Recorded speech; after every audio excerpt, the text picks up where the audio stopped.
नमस्कार, मी शुभम उद्धव जोगदंड, राहणार KT3 जुनी रमाबाई गृहनिर्माण संस्था, जुना RTO येथे.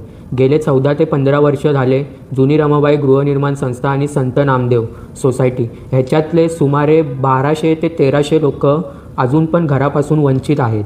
गेले 14 ते 15 वर्ष झाले मी स्वतः ट्रान्झिट कॅम्पमध्ये राहत आहे KT3 येथे.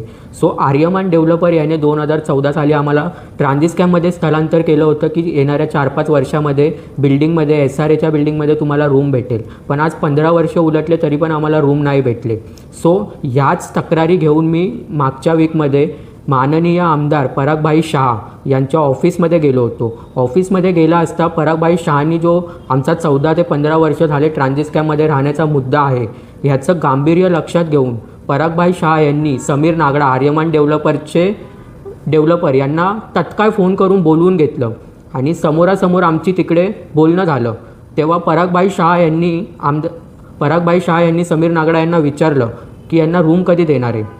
तर समीर नागडा यांनी सांगितलं की जी 4 नंबर बिल्डिंग आहे त्याच्यामध्ये 450 रूम आहेत आणि येणाऱ्या 6 महिन्यामध्ये जे ट्रान्झिट कॅम्पमध्ये जुनी रमाबाईचे 160 लोक राहत आहेत त्यांना त्या 4 नंबर बिल्डिंगमध्ये रूम देण्यात येईल, असं समीर नागडा याने परागभाई शाह यांच्यासमोर स्पष्ट केलेलं आहे.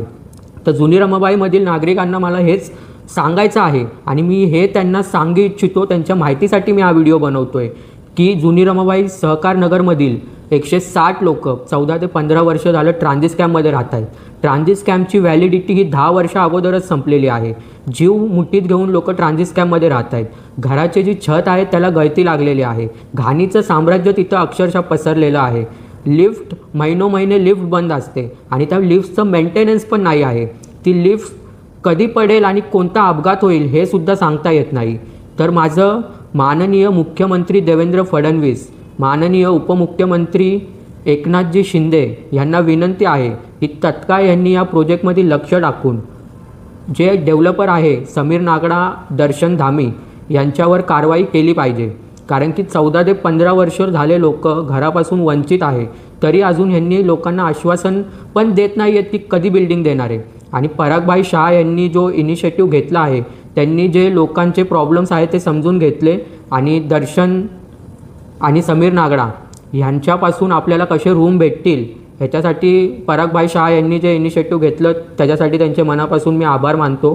जर मी एक सामान्य घरातला एक सामान्य मुलगा जाऊन एका आमदाराकडे एवढ्या सर्व मोठ्या गोष्टी करू शकतो तर जुनी रमाबाई गृहनिर्माण संस्था आणि संत नामदेव सोसायटीमधले जर जे लोक घरापासून वंचित आहे हे सर्व लोक जर परागभाई शाह यांच्याकडे गेले तर येणाऱ्या 1-2 वर्षामध्ये पूर्ण प्रोजेक्ट बनवून रेडी होईल.